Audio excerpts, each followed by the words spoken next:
Welcome you back to the seminar to start with the second session of panel discussion.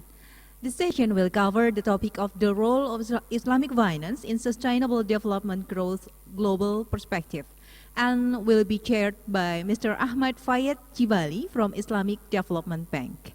The four speakers for this sessions are Tan Sri Dr. Jamilah Mahmud, from Undersecretary of the International Federation of Red Cross and Red Crescent Societies, Mr. Tung Uyanik, CEO of the World Small Medium Enterprise Forum, Bapak Dr. Edi Setiadi, Deputy Commissioner of Otoritas Jasa Keuangan, Ibu Dr. Vivi Sulaswati, Director of Ministry of National Development Planning, Republic of Indonesia. I would now like to invite Mr. Ahmad Fayed Jibali to lead the session.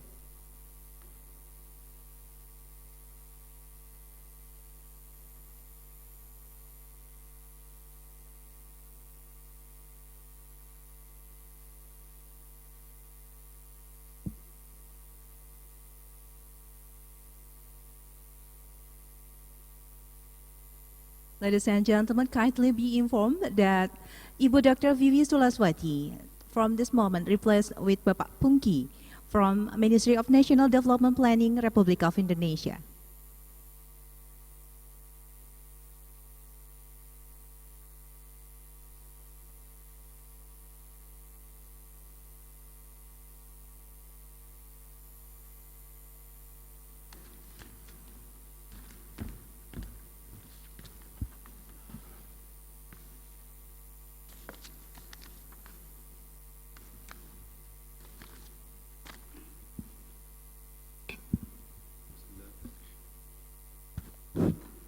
بسم الله الرحمن الرحيم والصلاة والسلام على أفضل المرسلين سيدنا محمد وعلى آله وصحبه أجمعين.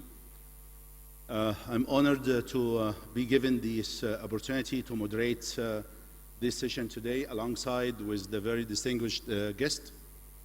And on behalf of IDB Group, I would like to welcome the guest to this important panel discussions in conjunction with the upcoming IDB Group 41st annual meeting, which is taking place in this very beautiful city. The topic of today's panel discussion is the role of Islamic finance in achieving SDGs, global perspective. Basically, in these sessions, we are going to hear from our distinguished panelists, how can Islamic finance play a role to support the implementation of the Sustainable Development Goals agenda. SDG, as we know, was recently launched during the United Nations Summit in September 2015. It's a very ambitious, yet challenges with 17 goals and 169 targets. And as you may know, the Millennium Development Goals, which concluded and being replaced by the SDG, although to a certain extent achieved the desired goals, but we can still witness a lot of major issues still persisting. For example, and as quoted in the United Nations reports, the income gap between the rich and poor still widening. 1 in 5 people still lacks access to modern electricity. 860 million people are still live in extreme poverty. 828 million people are still live in slums, and the number in rising trend. Rising tension of the humanitarian and migrant crisis further add to the accumulating issue at hand. Islamic finance, on the other hand, is a financial system based on certain values guided by the principle stated in the Holy Quran and the Sunnat Rasul alayhi salatu wasalam, the Hadith. It's argued that Islamic finance is able to provide solution to the existing economic crisis. It promotes social justice, risk sharing, and all activities are linked to the real economic activities. In addition, Islamic social finance i.e. zakat, waqf, sadaqah, are among the instruments which preserve human dignity and alleviate hardcore poverty. IDB recently had made a quick study on the role of Islamic finance and SDGs. And we found out of the Islamic financial instruments that we are existing today and we are implementing in the industry today, easily are able to support at least 15 out of 17 SDGs. We will give the floor first to Dr. Bonki to give us a short presentation about the role of Islamic finance and in achieving the SDGs, and then we'll come back to our panelists to raise a couple of questions and to open the floor later for our audience, please. Thank you very much. Assalamualaikum warahmatullahi wabarakatuh. Thank you very much for Islamic Development Bank and IRTI to invite me for this very important event.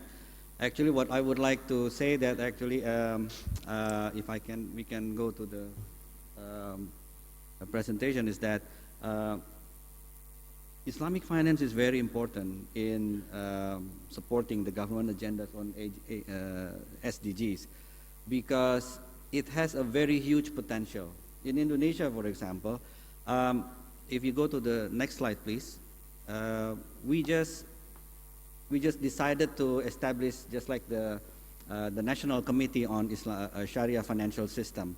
And then this committee actually has an agenda to improve all the aspects of Islamic finance, for example, how to improve the capital market, banking system, things like that, so that we believe that the recommendations to improve the financial Sharia financial system is being consistently done. We are going to have about 145 billion US dollars new sources within the next 5 years. And in this source, actually, we can really use some funds to support the SDGs programs. So that's why actually what I can say is that if we can go to the next slide, please. Yeah. What we can see is that actually out of this money, there are lots of opportunities to support Islamic SDGs. The problem is that actually how we can design the SDGs activities so that it can tap the Islamic financial resources here. So what I can share in the next slide is that, for example, next slide please.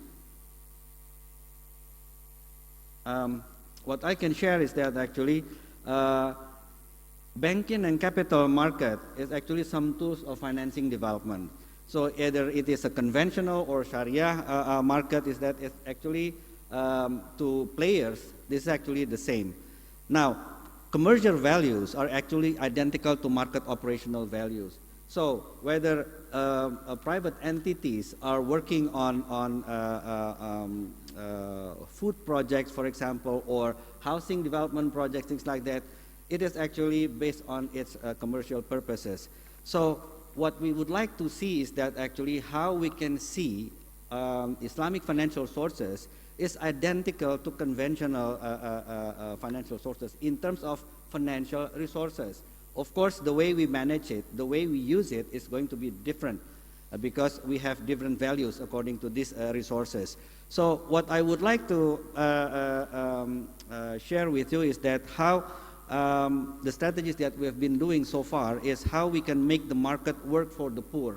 Yeah, we have projects, for example, based on our collaboration with USAID, where there is an agricultural value chain project. It is financed from the private sector and the government of Indonesia and government of United States of America.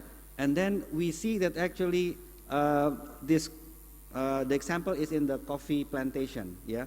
So we provide technical assistance to the farmers.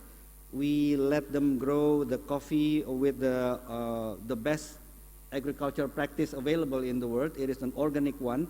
And then we link the farmers to the market. So based on this, actually the market is now understands that there are good quality coffee from Indonesia. And through this financial resources that we can provide from conventional sources, for example, this is growing very fast. Now, the company is now working with a local Sharia bank to finance this operation. And I think by the time we use this means of financial resources, that will be very good in terms of promoting SDGs. By promoting this project, for example, we can tap the problems with poverty alleviation because of the coffee farmers are usually very poor. And then I would like to go to the next slide, please. Next slide, please. That is actually the social finance that we are doing as well, because we have productive zakat fund here. And the next slide, please. I'm sorry. The next slide, please. Yeah. Now, Islamic social finance sources and SDGs that we can share here is that actually, based on the coffee market projects that I explained earlier, this actually the example why the farmers is helped, yeah, in promoting the coffees that they are planting. So now the project is expanding through other products such as rice, for example. So that's why it will attack the issues of SDGs in terms of food security. And if we go to this project, for example, PNPM is the community-based development project that the government has been working on since 2007, and it is an open menu, and it has been using lots of Islamic financial sources, especially from the Islamic Development Bank. And then what we have is that it is an open menu, and it attacks the problems of poverty alleviation, housing and water sanitation, health and education, and then it also helps in the past the peace process in Poso, Ambon, and Papua regions. Why I'm telling you about this peace process? Because the problems is with the inequality in these troubled areas.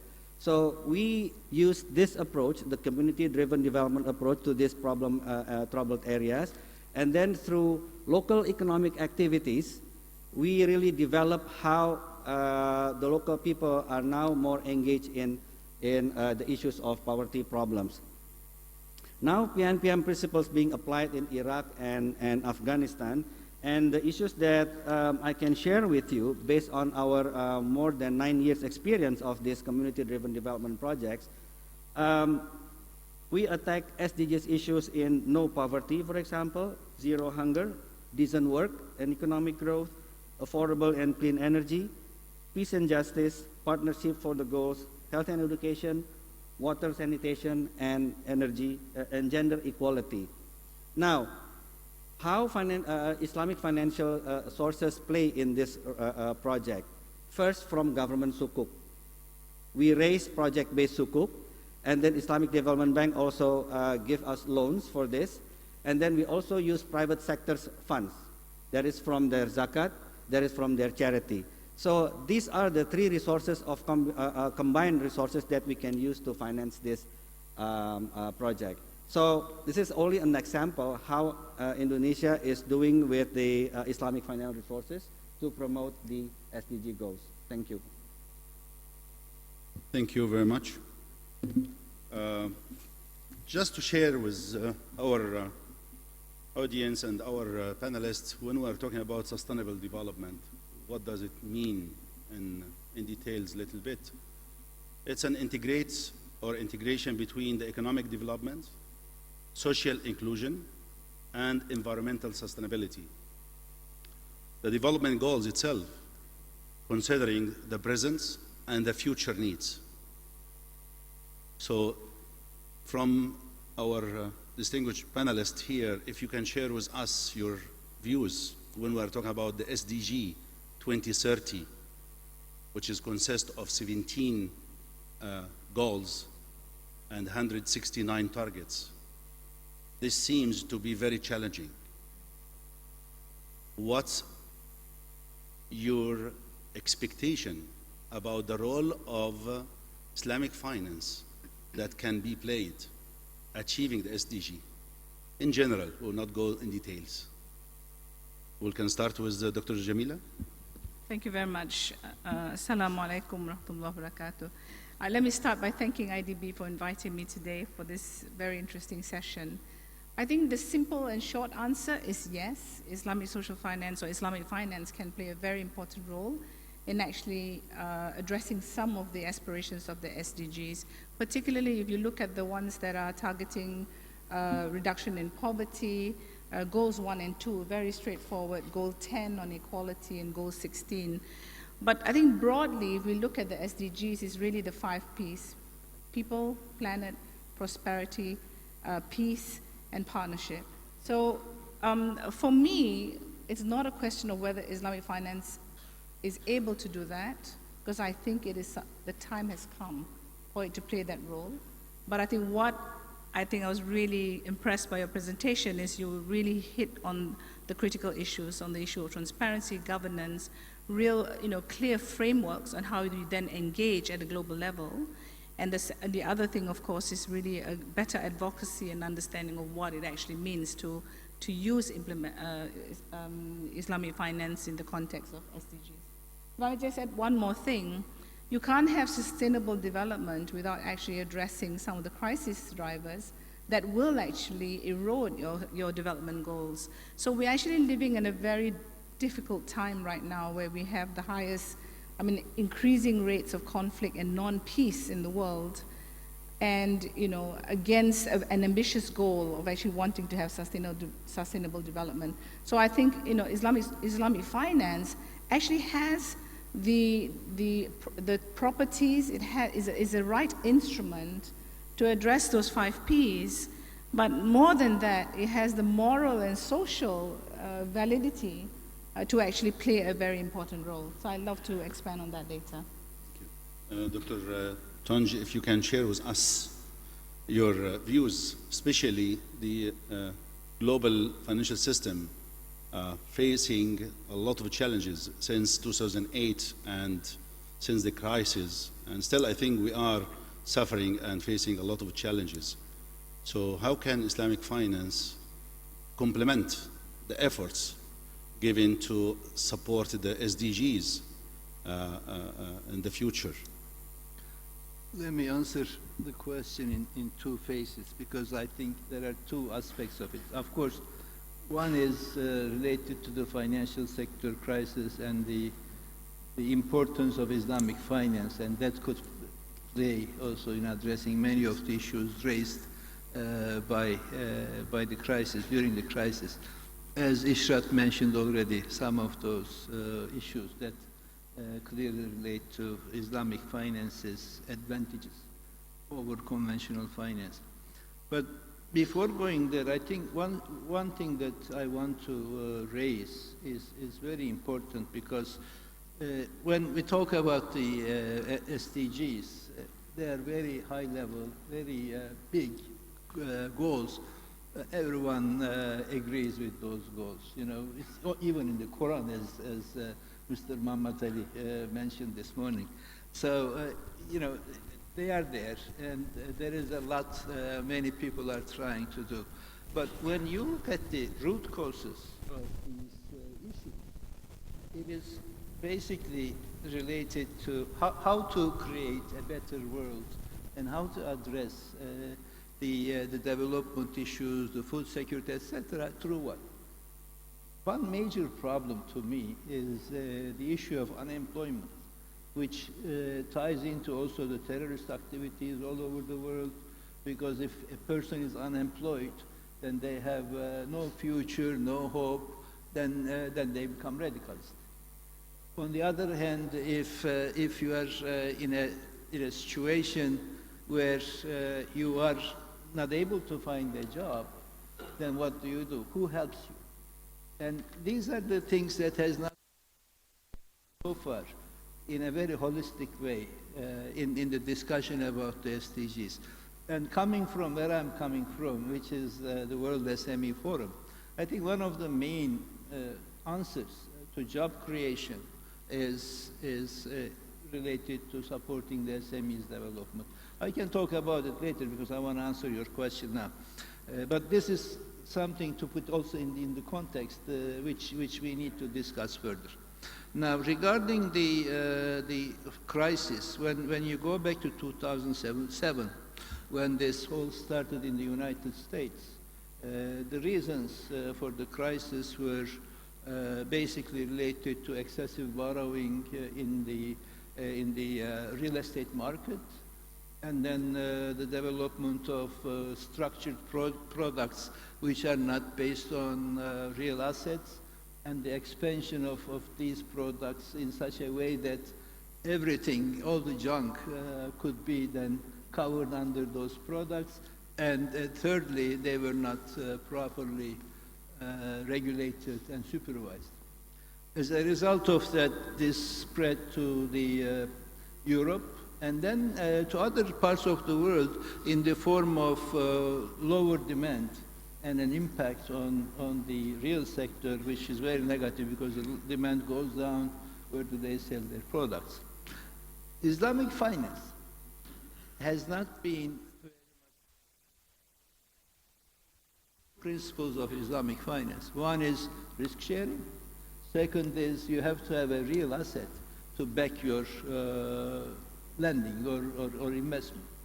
And if it was the case at that time for the conventional finance as well, then you wouldn't have this problem, because when you look at the problem, most of the hit came from these structured products, and it's not allowable in Islamic finance. So long story short, if you have Islamic finance, you wouldn't have probably the crisis that we had at that time.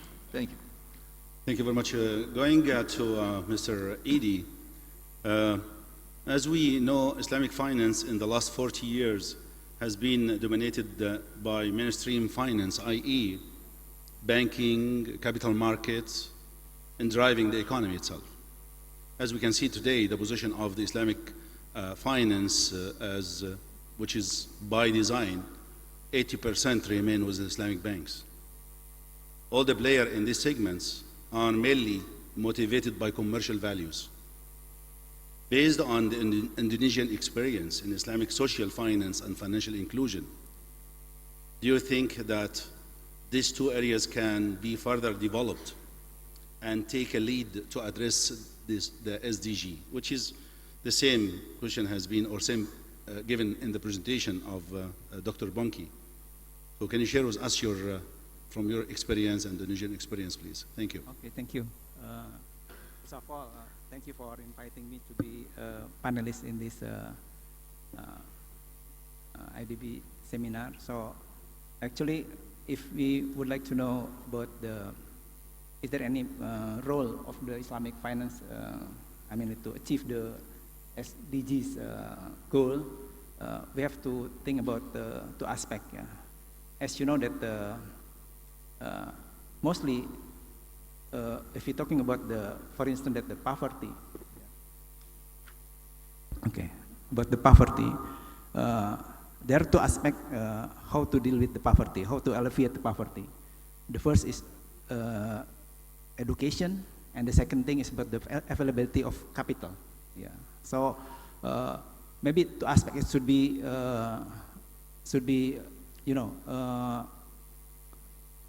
linked each other. Yeah. For instance, that the poverty is not just alone poverty, how to alleviate the poverty, but poverty itself. This the issue is related to the productivity, to creativity, and to hunger, yeah, and etc. And also the education skill, etc.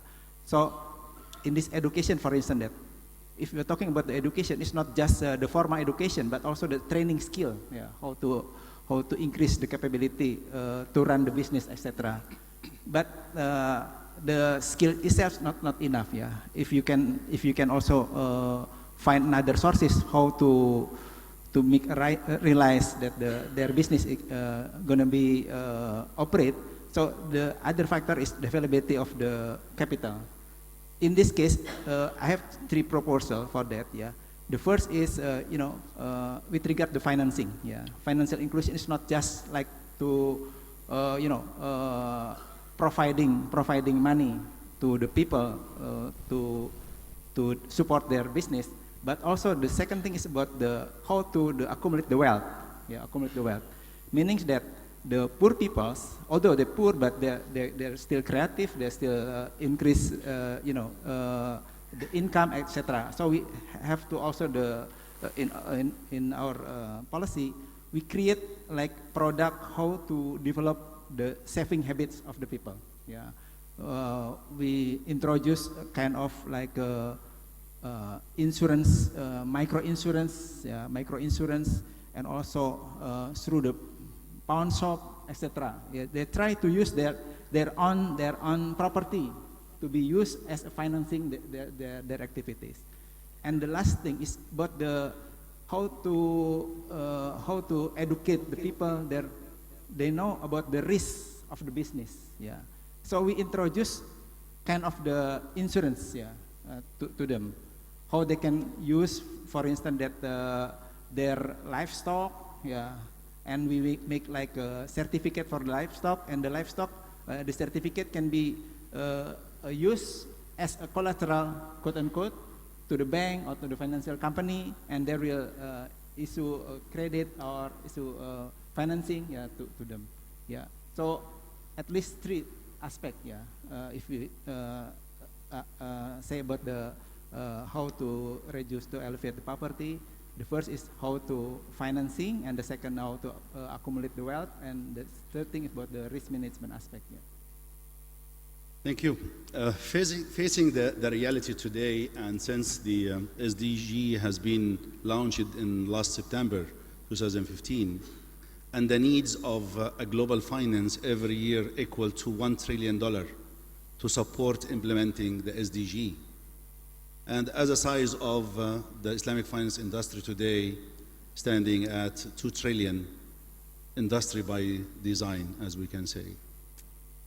Can you see the Islamic finance role in implementing the needs and complement the global financial system to support the $1 trillion every year needed to support implementation of SDG, especially that still, as we know, Islamic finance system has two wings, which is the commercial wing and the social one.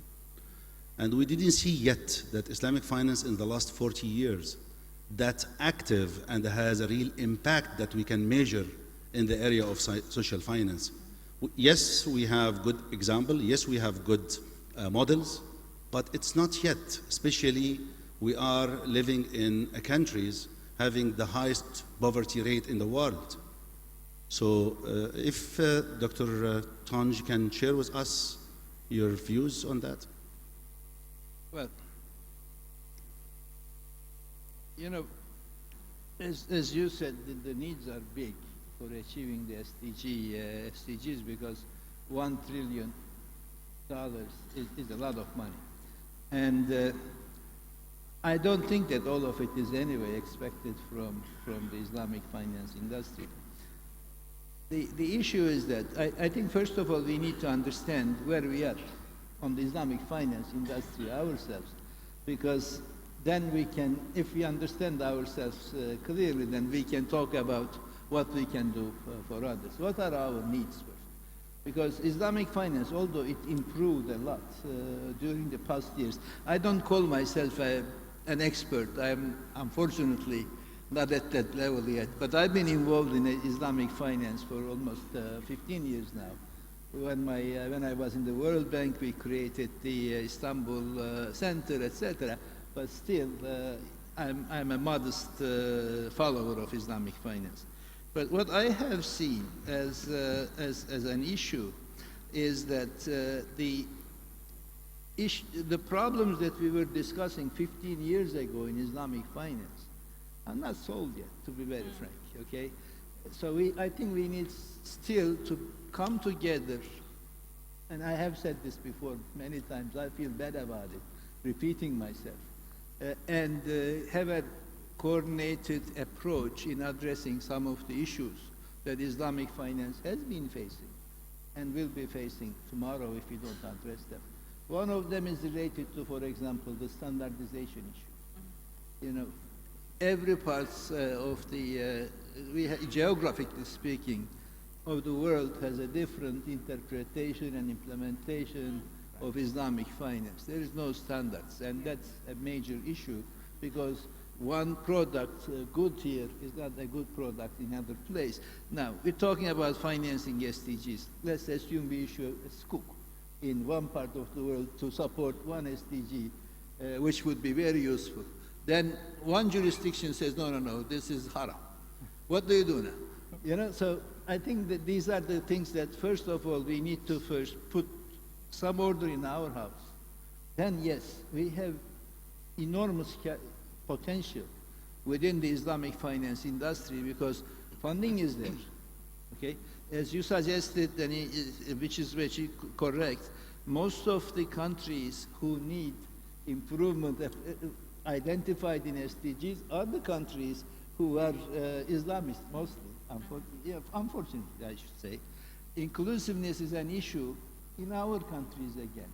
When you look at it, inclusivity of women, inclusivity of youth, inclusivity of SMEs, again, I bring it to my topic, are a major problem when compared to other countries. So, yes, there is a lot that we can do, but first I think we need to solve the problems that we have been talking about for many, many years now. Thank you. Talking about problems, I think this is what we're saying, the reality that we have to face today, and we have to challenge ourselves and not to wait for longer time because this will take from us our advantage that we have today as Islamic finance. We are talking for the last 40 years that we are attached to the real economy activity, but in reality today, the industry is driven more than 60% by that. So I think to attach ourselves to real economy, we have to have our industry to reshape our industry to be driven by equity and risk sharing. Going back to the four priorities area of the financing, for financing SDG, let me to share with you what has been written in the SDG launched by United Nations. First, investment flows will have to come increasingly from private sources. Because now we discover that all government NDBs will not be able to fill the gap or the needs to support implementation of SDG. Domestic resources mobilization can play a key role in achieving SDGs, which is we are missing in most of our countries. Official development agencies must be blended with private sources or crowd in other funding sources. Number four, MDBs will have to take up a different role, a convening role and providing technical assistance and financing to achieve the development goals. I think with these four priorities, in our position as Islamic finance industry today, are we ready for that? I will leave the floor for, it's a free, it's not allocated to any of you, but it's need a brave heart. Somebody can talk about this. We need to hear from you, if you can comment on that. Are we ready to meet the needs of the four priorities to support financing the SDGs as Islamic finance industry? And what we need, what's our prescriptions of today to be able to contribute to the implementation of SDGs? Sorry to take you to the reality and face the reality instead of dreaming big and think beyond what we can implement and what we can do. Please. Yeah, if I can share, actually the role of the multilateral development banks, international development banks, is actually a lot that they can do to help work with the governments on supporting the agendas of SDGs achievement. But first, what they need to do is align themselves with the government priorities. Yeah, because most of the time when I speak with my colleagues from some of the African countries or even South Asian countries, this is actually the elements that needs to be improved, the agenda of the government. Then I believe that actually based on the Indonesian experience that the government has really to design well what they are going to do with achievements of the sustainable development goals.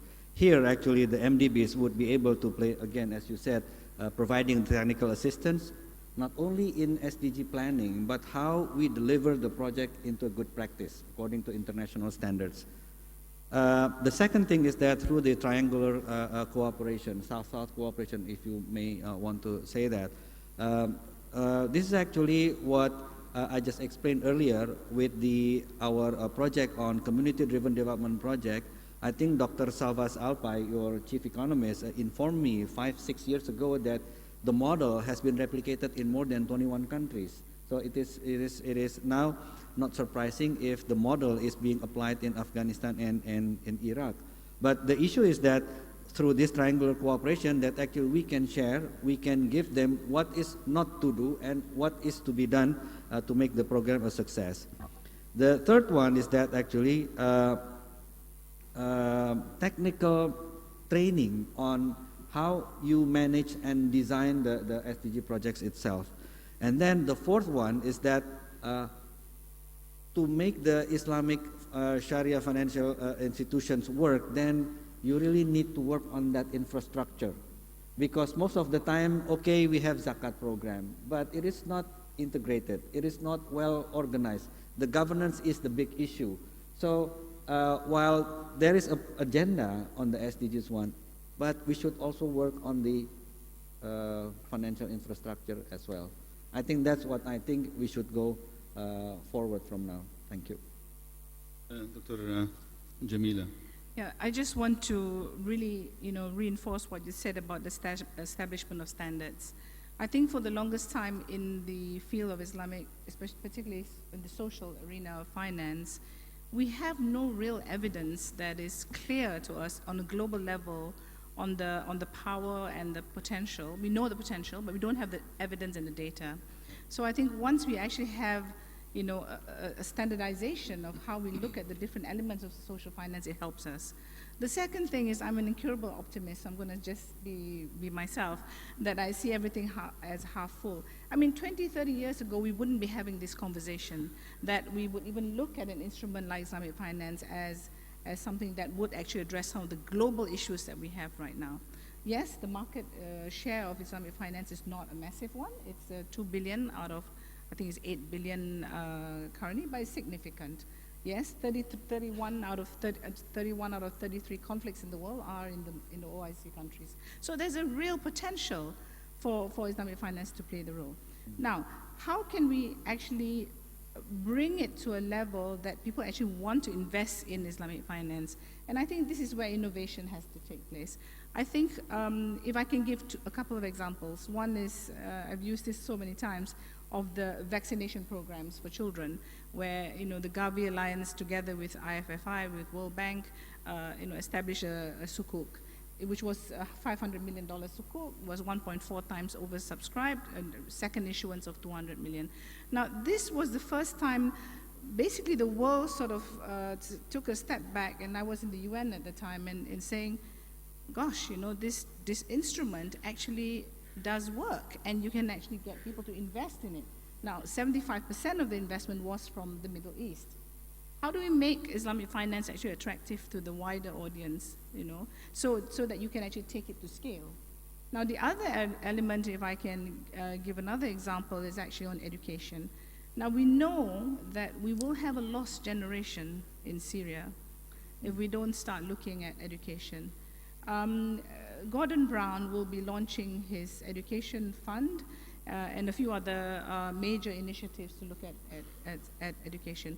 Why isn't the Muslim world looking at how Islamic finance can work either through sukuk or hybrid with waqaf to address education? Why not bring in the private sector, the technology world, to invest in virtual schools, for example, that can actually provide the interim the knowledge and the education that's required for children, and as well as virtual, so that when they actually go back to wherever they came from and they've been displaced, they don't lose that, the years of education. And finally, I think, if we look at risks, and you're talking about poverty reduction and leaving no one behind, and zero hunger. As I speak, El Nino is hitting many parts of Africa, and people are now not only eating, but they're also not going to school because they're too weak, because they're not eating enough food. So you'll never be able to achieve sustainable development goals if we don't address some of these critical issues. Why aren't we using takaful, for example, as an insurance tool?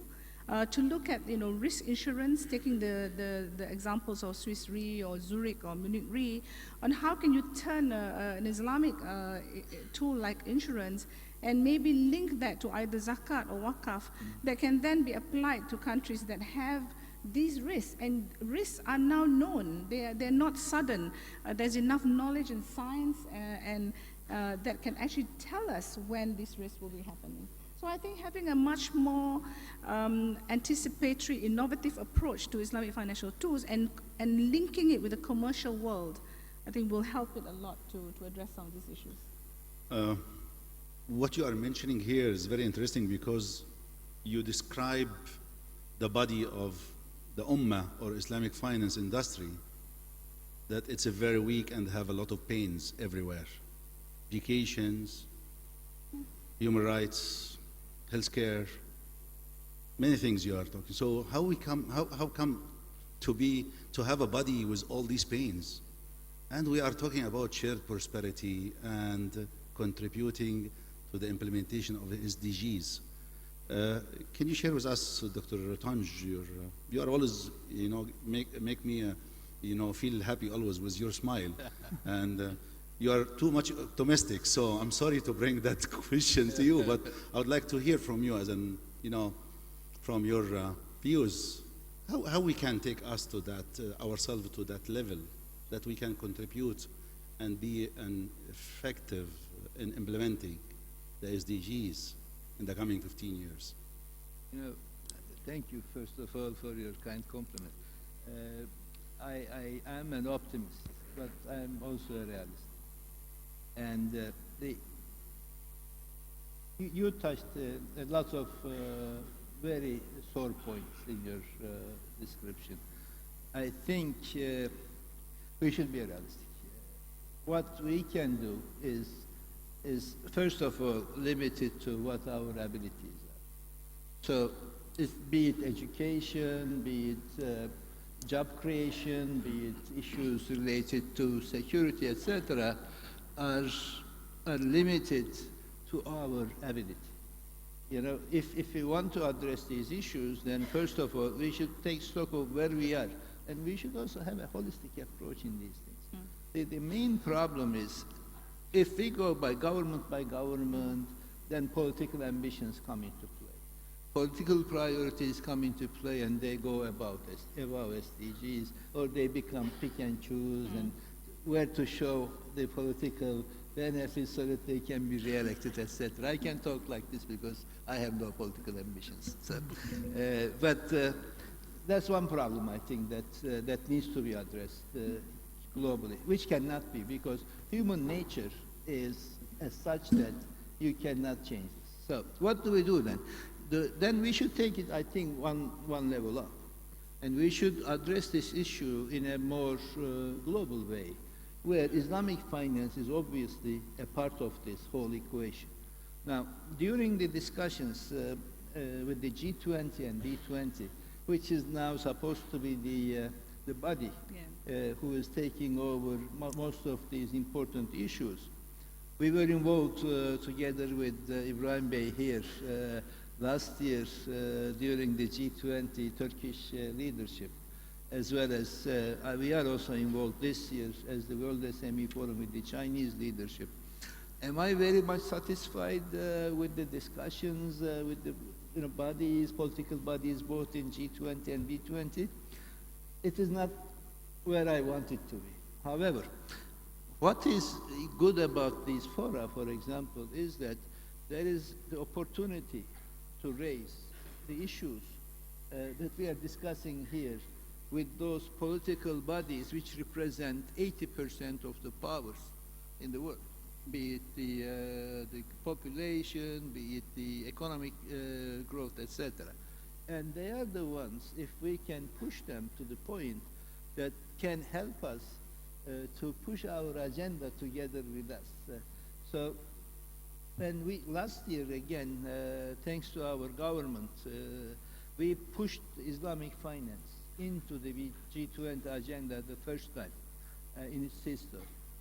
And we are still trying to do this year through different task forces. For example, within the SME task force, we are saying that, okay, why don't we also consider what Islamic finance can do to address the issues related to SMEs, which then address the issues related to job creation, unemployment, etc. Can be done.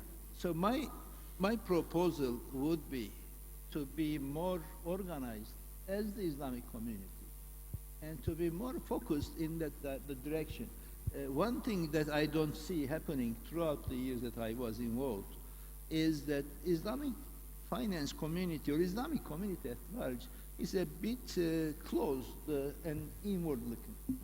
I think we should connect more with the West and whoever we call West or East or whatever, but people who are outside this community, because unless they understand us and unless we have this shared goals, okay, then we will not be able to achieve what we want to achieve. I very much believe in synergy. And synergy can be created through talking and through having common goals. So long story short, yes, we can have a big role as Islamic finance community, okay, in achieving the MDGs and achieving the SDGs and achieving the 2030 goals. But it needs cooperation. Thank you very much for the very positive and encouraging opinion. If you allow for me, we can now open the questions. MashaAllah, I can see a lot of hands. So, can we start with who will go from the right to the left?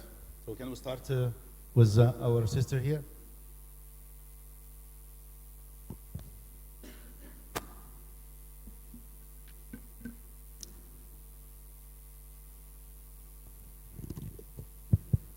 Assalamualaikum warahmatullahi wabarakatuh.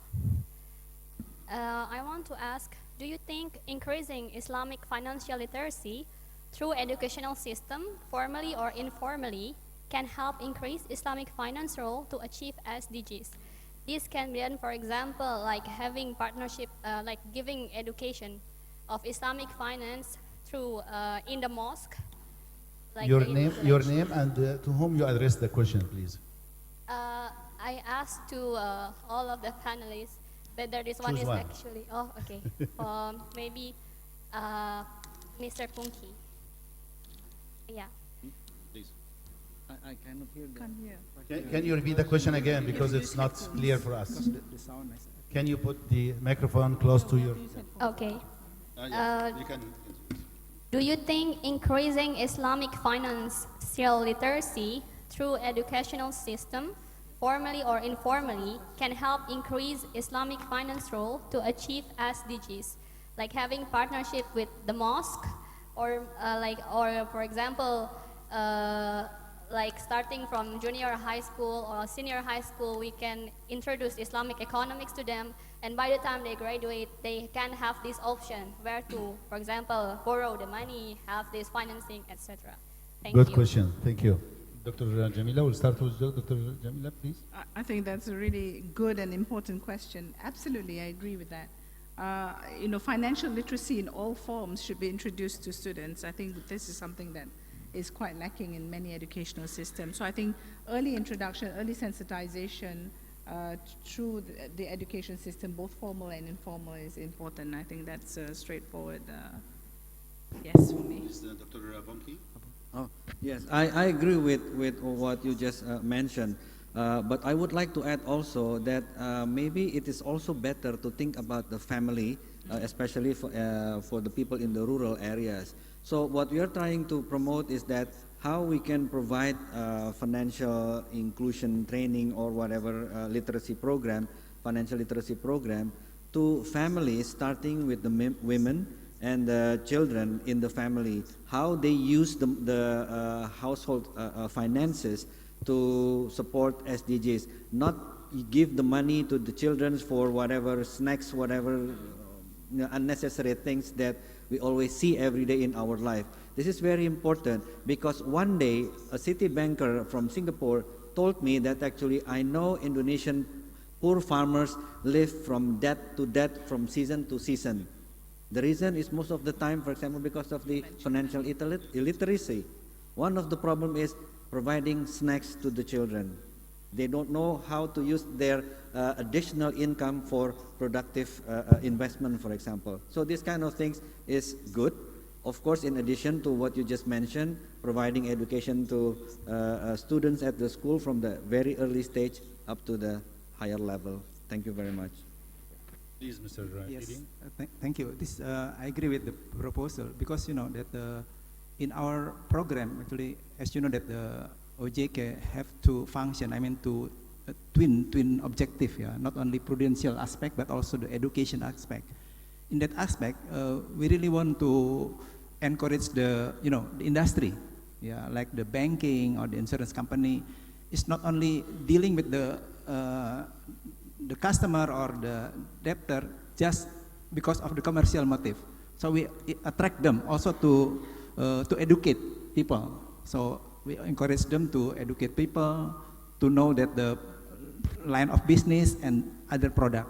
And after the the collaboration between the industry and with the candidate, I mean the client, yeah, become a client. So there will be something like take and give, yeah, not just getting a profit from the people, but also they educate people and to better know about the line of business and product of the financial. Thank you. Other question? We have two questions here. From here. Thank you very much. Bismillahirrahmanirrahim. My question is relating the pricing of the products of financial services. If we have new products, only one word, you must be better and cheaper. So that's the key if anybody want to sustain in this world. Otherwise, I think you can live but not forever, for example. So I would like to know from sister or brothers there who experience, what is your pricing products, not only in the microfinance but the Islamic banking as a whole. Is it cheaper than our counterpart, the conventional bank, or more expensive? Because we are here challenged to prove Allah said that it is, you will be okay if you follow me, Allah said, in this life and the later life.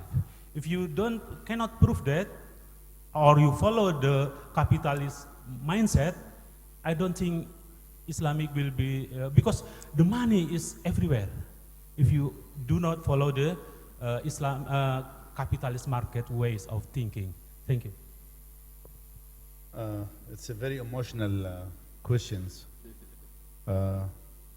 Personally, I disagree with what you are saying, but I will give the floor to our panelists if somebody wants to answer this.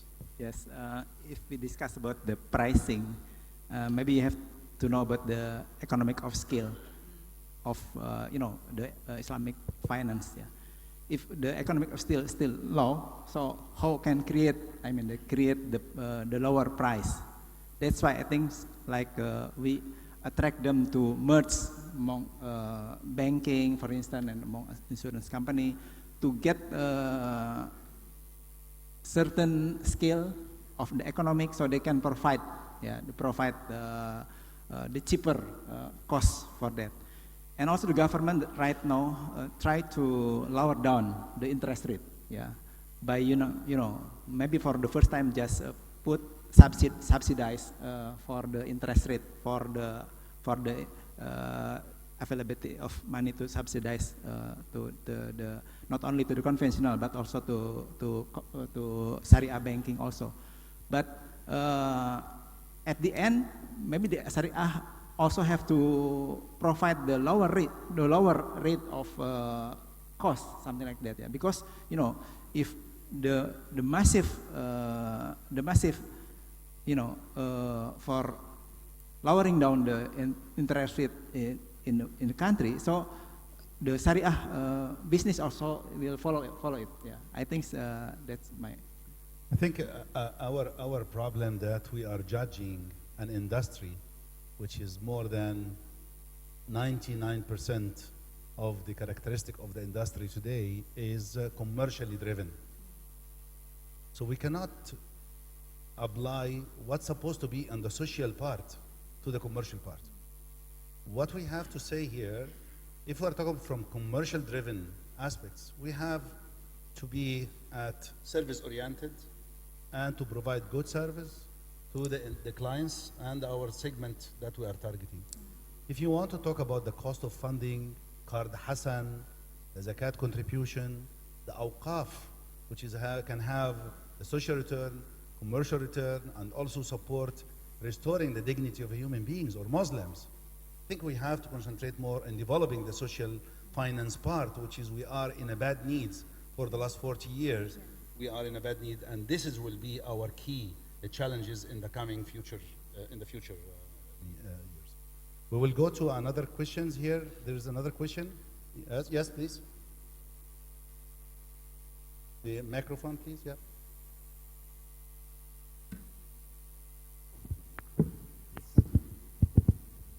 Thank you so much. Assalamualaikum warahmatullahi wabarakatuh. I am from IEP2, International Association for Public Participation. I would like to ask the question to Tan Sri Dr. Jamila and Dr. Pungki Sumadi.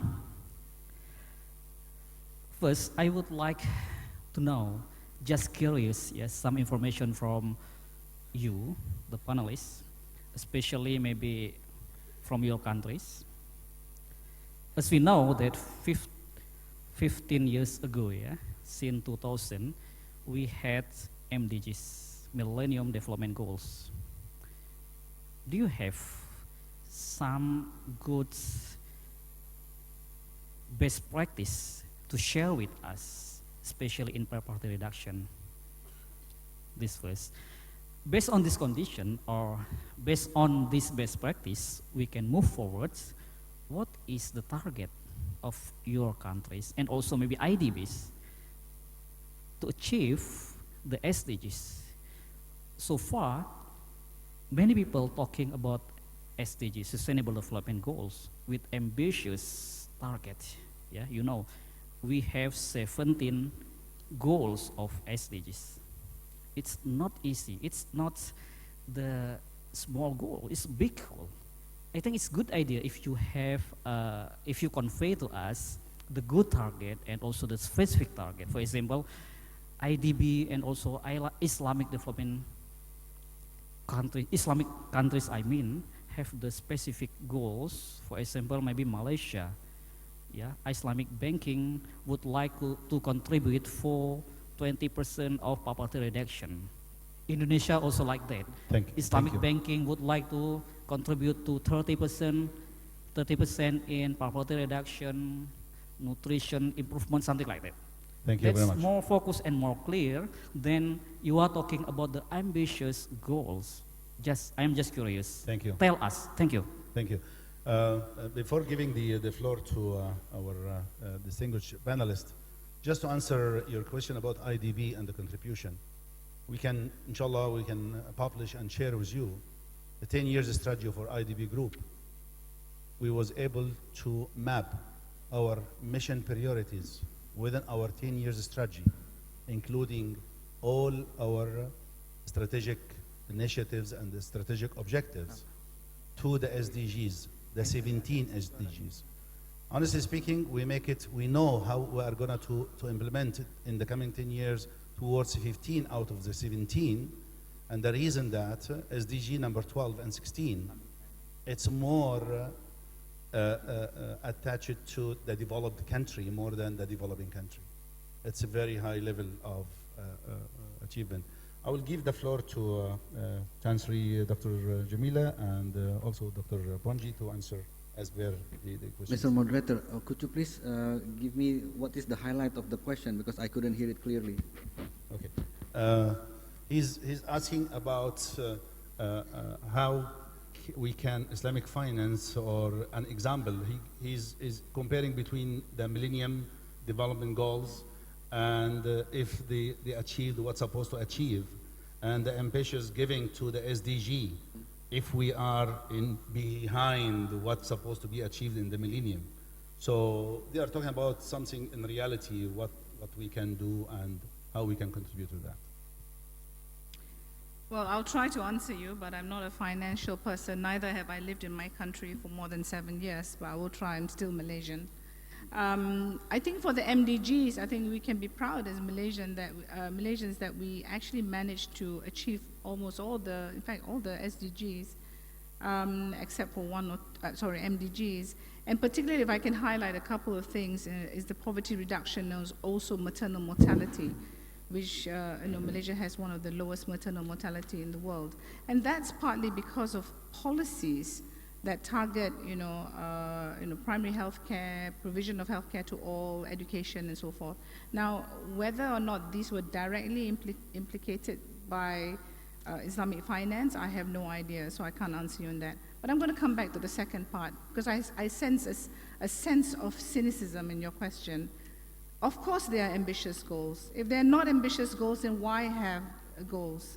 If we can't push ourselves out of our comfort zone to want something better and what everyone deserves, then we are not being good citizens, good global citizens. I think it's important to have ambitious goals and to set high targets, because only then will you really push yourselves. Now, these goals were agreed upon by heads of states of all the member states of the United Nations. So it's your government, my government, who agreed and signed on the dotted lines. I think our role as citizens, as bankers, as doctors, as educationists, is to make sure that we do our part to try to achieve those goals. We may achieve them, we may not. So I think, the question of relevance of the goals is the train has left the station. I think, yes, I can support that, because we have been created, Allah subhanahu wa ta'ala created us as a human beings with ambitious goals that we have to develop and to build the earth. So I think this is one of the main driven ambitious goal that we are always following. So the SDG is not new for human beings, value-added needs, and also to be to build the earth. So, Dr. Bonghi, if you'd like to.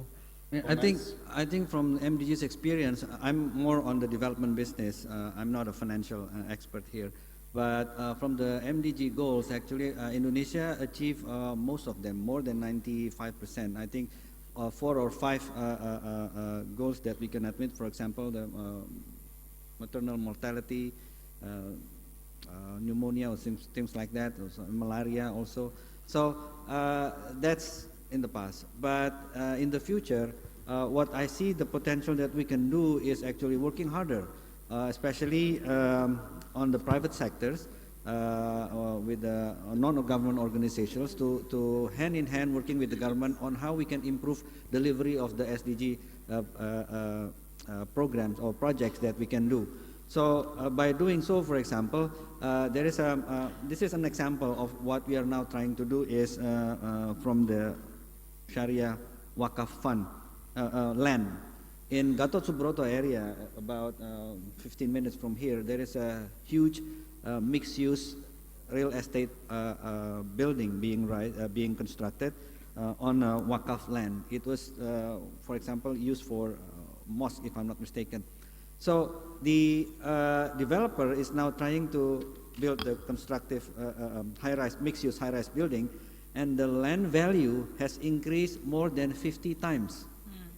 Can you imagine actually what is the amount of money that can be collected for distribution to the poor people surrounding the area, and then be used professionally using a better targeting program, better organization program to attack some of the SDGs issues there. So this is only one example. There is another one in Tanah Abang area. But if the government can work, for example, with Badan Wakaf Indonesia to work on this issue, make them more professional, make them more better targeting, things like that, then I think we can see that it is going to be a better way to achieve SDGs. Of course, this is in addition with what government has been doing. So there are lots of opportunities that we can do, but again, the challenge is how we would like to do it ourselves, how we can do better things with international best practice available around internet, for example. As I agree with you, Doctor, that actually, yes, if we want to learn how we can do better things, then of course everything is inshallah possible. Thank you. Thank you very much. Last questions. So I will take the question here, brother. Yeah, please, and I will come back to you.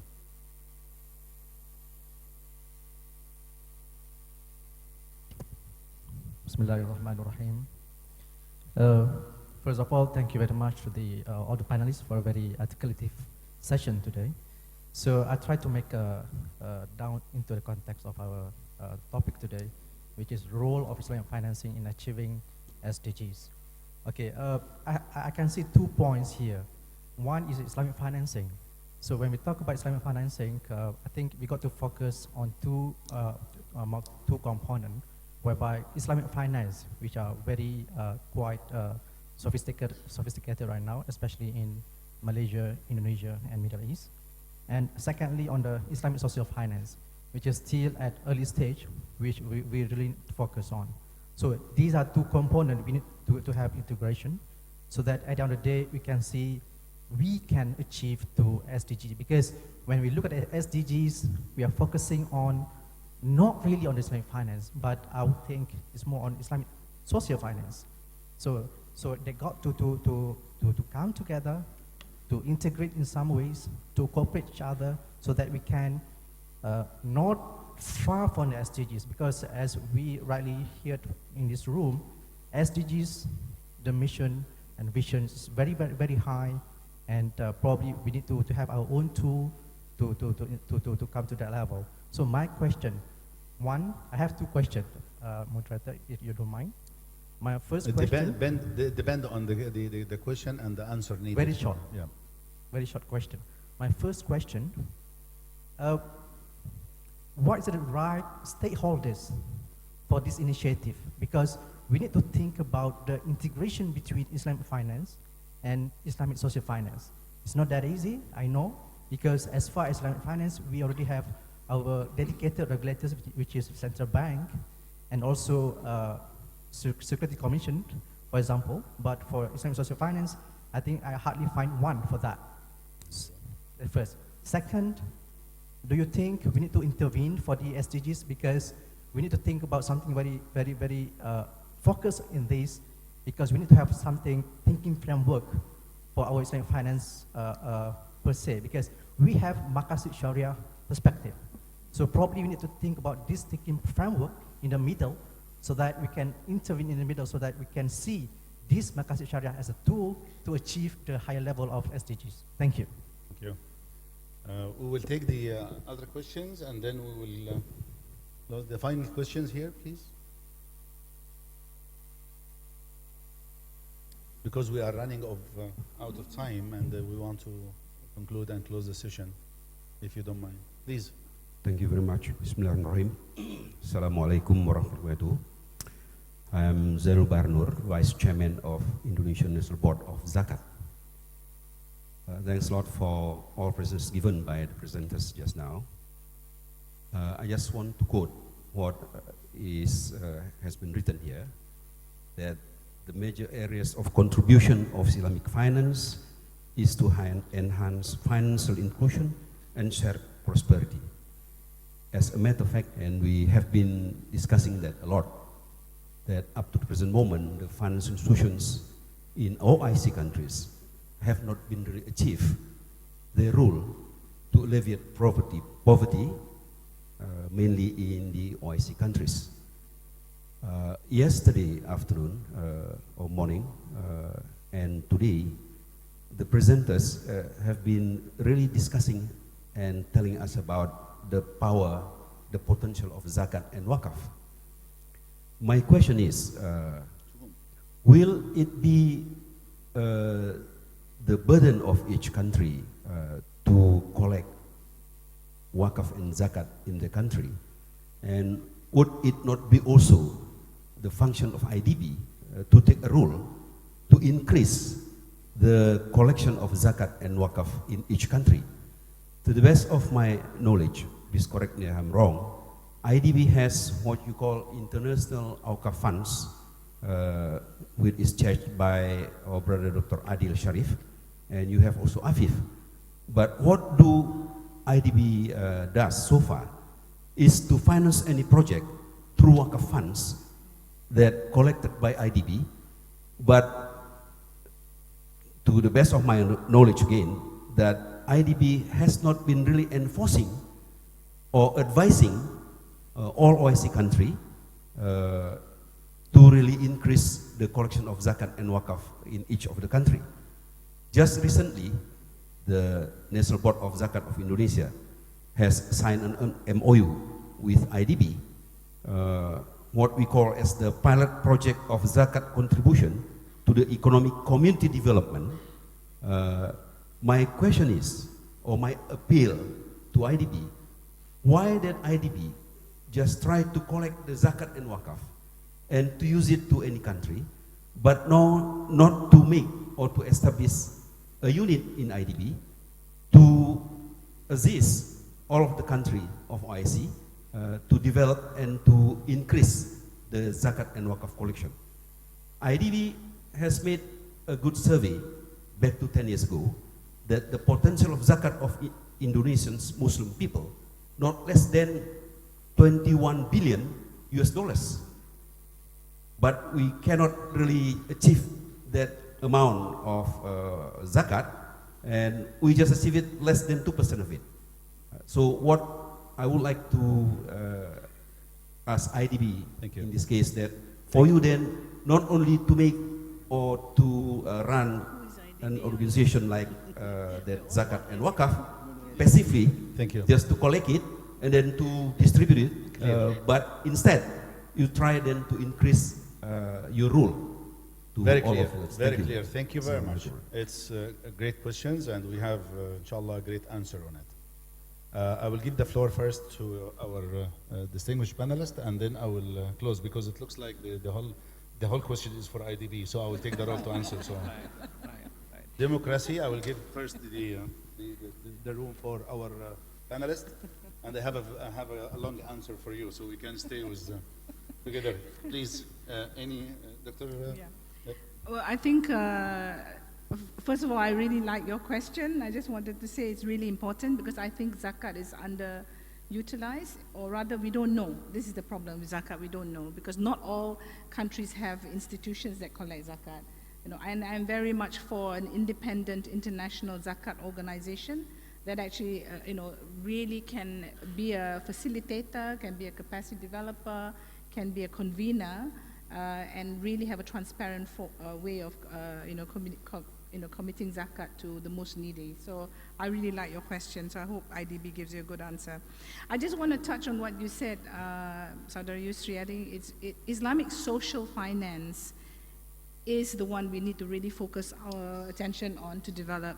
I think, setting standards, having clear policies and clear frameworks that will help us globally to look at it, not as, at national level is critical, but we also have to step up one level as 57 countries to come together and think of a global picture, because there are countries in the OIC region that don't really, have the same challenges and can actually play a very important role in supporting other OIC countries. But beyond that, I also look at Islamic social finance as a fantastic tool of marketing in a very xenophobic world. I think that if we look at the role of Waqaf and Sukuk, it's not limited to use in Muslim communities. And I think that, I think selfishly, I want, Islam to be branded in a very positive way in the eyes of people who are critical of it. And the third thing is, if you look at Zakat, Waqaf, and all the transmissions, and I think I spoke about this yesterday, that a lot of countries that are, lower development, least developed, or who have serious development issues, are very dependent on remittances. And remittances now are being scrutinized more and more, so much so that, there will be a serious problem when, counterterrorism laws actually limit remittances going to these countries. So I think having an international body that can, like, IDB led with the World Bank, with other entities to really set up this, the standards and the transparency so that, it will not be questioned. I think that's really important. If I may, since I have the microphone, what we haven't really talked about is the lack of global leadership. I think we really need leadership for this to happen. I think that we're hiding behind the fact that we can't achieve the SDGs without good political leadership. We can't achieve any leadership, any of the goals that we want without leadership at all levels. And I think I want to just, Dr. Eddie, you mentioned just now the 7 habits that Stephen Covey's 7 habits of leadership. I just want to share with you that it's so interesting that you raised this. A couple of years ago, I was approached by Stephen Covey's best friend, and when he died, he told his friend before he died that I want you to continue the legacy of what I have done with the 7 habits. Now this man came to me and he said, I can produce for you a $20 cell phone and put the 7 habits on the phone, and then you can distribute this to young people in poor countries, in underdeveloped countries, so that before they get any money or anything, they have to do this online training of the 7 habits. I thought it was so clever. Yet when I was trying to get people to get excited about this, people didn't really get excited. And I think that isn't this something that the Islamic world can use, to really bring, young people, and I really focus on young people because I think they are the solution for us. And again, coming to Islamic social finance and young people, there are many initiatives already doing e-infaq, e-wakaf, e-zakat, all the electronic, all the apps. And I just want to end with one story that you may have seen it on social media, because I met these people, right, in Syria, in the streets of Lebanon. This man who was selling ballpoint pens to raise money for his children to eat. And just through social media, in 1 week, they raised $190,000, and he was able to set up a small business. So we've got to get out of our comfort zone. It's not conventional thinking now about finance. We've got to be able to look into the real role of technology and how you crowdsource, and in the same way, sell the concept of Islamic social finance as a tool for the future to solve many of the problems of the Ummah. So I must end there. Thank you very much. I think we are running out of time. We have 6 minutes. So using the democracy and to be a democratic moderator, I will take the 6 minutes to be able to answer the question, because it's very long. Just to comment on something which is raised by Brother Yusri here. I think we are missing in this ummah the right attitude and to implement the integrative thinking methodology to be able to sit on one table and have one solution for the industry. We are sitting in a different islands. Everybody consider himself, he's the leader. And he's... Yeah, absolutely. Thank you very much. I'm taking myself out of my role as a moderator here. But we have to be honest enough to face that. We need, I will give an example. Islamic infrastructure bodies, Secretary General, they don't sit together and talk about what they have to develop to serve the industry and the development of the industry. IDBs, they don't sit together to be able to work. Recently, because of the crisis and because what happened in the Middle East, everybody discovered that he cannot do it his own. Yeah. So everybody's coming now because of the needs. So what we are missing as ummah, the attitude. Rasul ﷺ has came to وَمَا أَرْسَلْنَاكَ إِلَّا رَحْمَةً لِلْعَالَمِينَ. And Dr. Jamila here mentioned something. We are not selling that for Muslims. We are selling that for human beings. To be able to achieve and to restore the dignity of human beings, we have to work together. We have to forget not to be selfish enough that everybody is talking about how he has to achieve and how to succeed alone. We cannot do it alone. Nobody will do it alone. Going back to your question, because you was insisting and raising your hand, and I guess that the question will be given to me for IDB. I've been asked the question in March 2015 in Istanbul about the role of Islamic Development Bank in developing Islamic finance industry. At that time, I was too new to IDB because I'm a banker. I'm coming from private sector. So I was thinking how to answer that when I don't have the whole history of what IDB did. But I came as an outsider. I took myself outside of IDB hats. And I was thinking, as Islamic investment practitioners, can we imagine the Islamic finance industry without IDB in the last 40 years? This is the question I raised to the person who raised the questions about what IDB did. I will share with you what IDB doing in the last 40 years and continue doing as based on the mission and the vision of IDB Group, contributing and developing the social finance industry. IDB have a fund called Solidarity Fund. Today was $2.3 billion just for poverty alleviations. Nothing to do more than this in the member countries. Another Waqf fund of $1 billion, contributing also to all social return and social finance and support the disadvantages and poor. We have something, a very unique model called ABIF, which is you mentioned here. ABIF, it's one of the unique investment fund supporting developing of income generating awqaf assets worldwide, not only in the member countries. We have a project. It's a fund with $76 million paid up capital, running 1.6 billion awqaf, income generating awqaf assets worldwide, from Australia to USA to Europe to Africa to Asia, across 33 countries. We have 55 income generating awqaf projects supporting the needs of the Muslim community worldwide. And I wish if private sector, and we are inviting private sectors, we have 15 investors only in this fund. And now we are promoting that, and we are marketing these models to private sector to take the leads and to put hand in hand with IDB to be able to make it billions, trillions of dollars, because this industry and these sectors from this industry, side of the industry, social finance industry, not yet tapped well and probably to be able to contribute to the needs of the human being. It's not only for Muslims. So I can share with you in details what we have in IDB and what we are proud to do, because it's a very unique model. Just to share with you, this fund for running for the last 14 years with a zero default, achieving three things: reviving of Sunnat al-Waqf, Ihya Sunnat al-Waqf, and it was the first time in my life last year to know there is something called Sunnat al-Waqf. Second, making a financial return for the investors. Third, making a social return for the community, Muslim community worldwide.